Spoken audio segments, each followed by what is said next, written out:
Hey everyone, my name is Akash Yadav from the Backbenchers Institute, and you know very well that the Backbenchers Institute is an institute of spoken English at Korba City. And you know very well, हम पिछले दो videos में passive voice समझ चुके हैं. Okay, active passive नहीं, केवल passive passive, क्योंकि पेसिव वॉइस कितना इंपॉर्टेंट है वो आप खुद जानते हैं. हम जितने टेक्स्ट बुक पढ़ते हैं, हम न्यूज़पेपर पढ़ते हैं, सभी में हमें पेसिव वॉइस दिया जाता है और हम अक्सर पेसिव वॉइस को समझ नहीं पाते कि क्या पूछा जा रहा है, कैसे पूछा जा रहा है.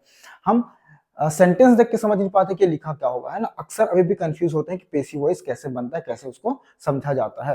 तो मैंने ऑलरेडी आपको प्रेजेंट और पास्ट का पढ़ा दिया है. आज हम फ्यूचर का पढ़ने वाले हैं. पेसिव वॉइस, फ्यूचर सिंपल और परफेक्ट. आप बोलेंगे सर कंटिन्यूअस कहाँ गया, तो फ्यूचर कंटिन्यूअस नहीं बनता है, इसलिए मैंने डायरेक्ट आपको फ्यूचर कंटिन्यूअस नहीं बनता, इसलिए मैंने आपको फ्यूचर सिंपल और परफेक्ट आज हम सीखने वाले हैं. चलिए ठीक है ना. अब सबसे पहले हम इसका स्ट्रक्चर जान जाते हैं कि इसका स्ट्रक्चर कैसे बनेगा. सबसे पहले हम बिना समय गंवाए इसका स्ट्रक्चर लिख लेते हैं. जैसे कि सबसे पहले हम लिखेंगे subject plus will be. Okay, subject plus will be plus verb का थर्ड फॉर्म प्लस ऑब्जेक्ट. ये इसका एक हो गया rule, structure, which is very very simple to understand. Okay, after that हम देखेंगे इसका स्ट्रक्चर. तो क्या होगा, subject plus will have, subject plus will have plus verb का subject plus will have plus been plus verb का third form plus object. Very simple. Okay, चलिए अब एक आध सेंटेंस हम समझने की कोशिश करते हैं. अगर कहा जाए कि किताबें, अगर हमने इसको एक्टिव तरीके से देखेंगे तो एक्टिव क्या होता है. मान लीजिए कोई बोलता है कि मैं किताब पढ़ूंगा, तो उसको हम बोलते हैं आई विल रीड बुक. अब यहाँ पर बोलेंगे हम कि किताब पढ़ा जाएगा. अब भाई किताब कौन पढ़ रहा है, तो हम बोलेंगे बाय हिम या फिर बाय मी. ओके, मेरे द्वारा किताब पढ़ा जाएगा. लेकिन अब हम यहाँ पर द्वारा और कौन पढ़ेगा वो नहीं बताएंगे, ठीक है ना. हम बोलेंगे कि क्या पढ़ा जाएगा. ठीक है, तो किताब पढ़ा जाएगा. तो कैसे बोलेंगे हम, किताब पढ़ा जाएगा. ठीक है, तो हम बोलेंगे यहाँ पर कि बुक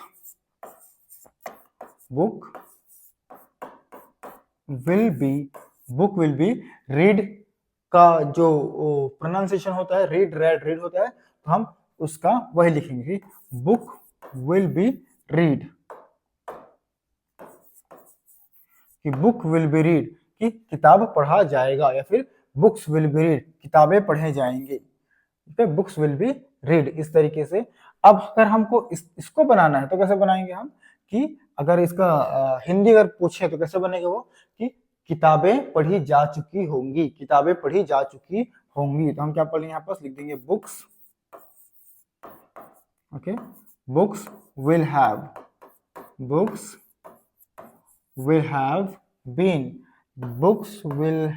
बीन read, किताबें पढ़ी जा चुकी होंगी. ओके, होंगी, इज दैट क्लियर. इस तरीके से. ओके, जैसे कि तुम्हें याद किया जाएगा, तो किसको याद किया जाएगा, तो तुम्हें क्या बोलेंगे हम, यू हो जाएगा. फिर यू विल बी मिस्ड, तुम्हें याद किया जाएगा. इस तरीके से. तुम्हें याद किया जा चुका होगा, तो क्या बोलेंगे, यू विल हैव. बहुत सिंपल है, you will have been missed. Okay, अंग्रेजी सिखाई जाएगी. तो क्या सिखाई जाएगी, तो अंग्रेजी, तो इंग्लिश विल बी टॉट. तो इंग्लिश विल बी टॉट, अंग्रेजी सिखाई जाएगी. अंग्रेजी सिखाई जा चुकी होगी, कैसे बनाएंगे आप बताइए. अब अंग्रेजी सिखाई जा चुकी होगी, तो इंग्लिश विल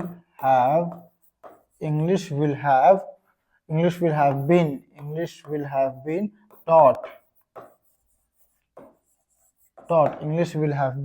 टॉट. ठीक है ना. इस तरीके से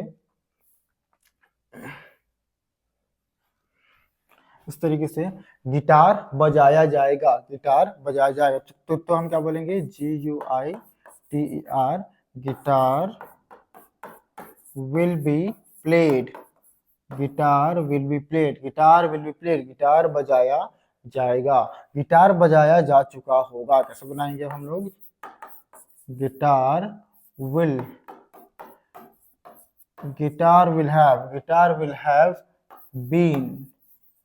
have been played. Guitar will have been played. Okay, I hope you are getting point, क्योंकि मैं आपको हिंदी टू इंग्लिश नहीं कर रहा हूं, तो थोड़ा सा क्या होता है जब हम हिंदी टू इंग्लिश नहीं करते हैं तो लोगों को थोड़ा बोर लगता है कि यार सर क्या समझा रहे हैं, ठीक है। बट इसी तरीके से एक्चुअल में सेंटेंस बनाया जाता है। अगर आप जब तक हिंदी टू इंग्लिश करते रहेंगे फिर आप कभी भी इंग्लिश अपनी इंप्रूव नहीं कर पाएंगे। Is it clear? तो बुक विल बी रीड बहुत इजी है। देखो क्या पढ़ा जाएगा, तो किताबें पढ़ी जाएंगी, ठीक है। तो भाई सब्जेक्ट उसमें लगा देंगे आप बुक्स, तो बुक्स विल बी रीड, किताबें पढ़ी जाएंगी। ओके, यू विल मिस्ड, तुम्हें याद किया जाएगा। इंग्लिश विल बी टॉट, अंग्रेजी सिखाई जाएगी। Guitar will be played, guitar बजाया जाएगा। इस तरीके से सेम यहाँ पास होगा, books will have been read, कि किताबें पढ़ी जा चुकी होंगी। You will have been missed, okay, तुम्हें याद किया जा चुका होगा। English will have been taught, अंग्रेजी सीखी जा चुकी होगी। Guitar will have been played, guitar बजाया जा चुका होगा। तो इस तरीके से फ्यूचर सिंपल और फ्यूचर परफेक्ट को हम बनाते हैं। ओके, एक सेंटेंस और मैं आपको यहाँ पास दोनों में बताऊंगा, फिर हम आज की क्लास को ऑफ करेंगे, क्योंकि बहुत ही छोटा और बहुत ही आराम से मैं समझाता हूँ, बहुत लंबा ले जाने से कोई मतलब नहीं है। अगर आपने पुरानी वीडियो नहीं देखी, अगर आपने पुराना जो प्रेजेंट का और पर पास्ट का नहीं देखा तो वो भी देखिएगा, और जब वो आप देखेंगे तो ये और आपको आसानी से समझ में आ जाएगी, because it's very easy process. Okay, passive voice बहुत ही इजी है, बहुत ही आसान है समझना। हम इसको जबरदस्ती का एक्टिव पेसिव करके, या फिर हम केवल और केवल ये सोचते हैं कि ये सब केवल हम ग्रामर में लिखने के लिए या फिर एग्जाम दिलाने के लिए ही पढ़ते हैं, ऐसा नहीं है, ठीक है ना। एक्टिव पेसिव को बहुत ज्यादा, मतलब पेसिव वॉइस को अक्सर बहुत ज्यादा हम कम्युनिकेशन में इस्तेमाल करते हैं, लेकिन बहुत सारे लोग उसको नहीं जानते, ठीक है ना। चलिए मैं बोलता हूँ कि ओके, क्रिकेट मैच जीता जाएगा, क्रिकेट मैच जीता जाएगा। तुम्हें बोला cricket match, okay, cricket match जीता जाएगा, तो क्या बोलेंगे? Cricket match will be win won, okay, cricket match will be won, is that clear? Cricket match जीता जा चुका होगा, तो क्या बोलेंगे हम यहाँ पास? Cricket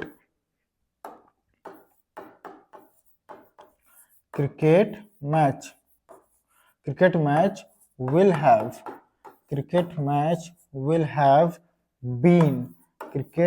will have been won, कि क्रिकेट मैच जीता जा चुका होगा। Is it clear? तो ये है number first, number second, number third, number fourth, number 5। तो 5 सेंटेंस हमने देखा, किसका हमने देखा? किसका? पेसिव वॉइस का, फ्यूचर सिंपल और फ्यूचर परफेक्ट का। ओके, आई होप, मैं आशा करता हूं कि आपको जो पेसिव वॉइस मैंने समझाया फ्यूचर का वो आपको आसानी से समझ में आया होगा। अगर कोई भी डाउट आपको लगता है तो आप नीचे कमेंट करिए, मैं आपको बता दूंगा कि क्या आपको समझ में आया, क्या आपको समझ में नहीं आया। Is that clear? चलिए, तो आज के लिए ये क्लास यही हम ओवर करते हैं, और कल मैं आपको एक डिफरेंट ग्रामर के साथ या फिर डिफरेंट चैप्टर के साथ या फिर डिफरेंट एक्टिविटी के साथ मिलूंगा इस बैक बेंचर्स इंस्टीट्यूट के यूट्यूब चैनल पर। तब तक के लिए आप देखते रहिए and keep supporting our channel. Thank you so much.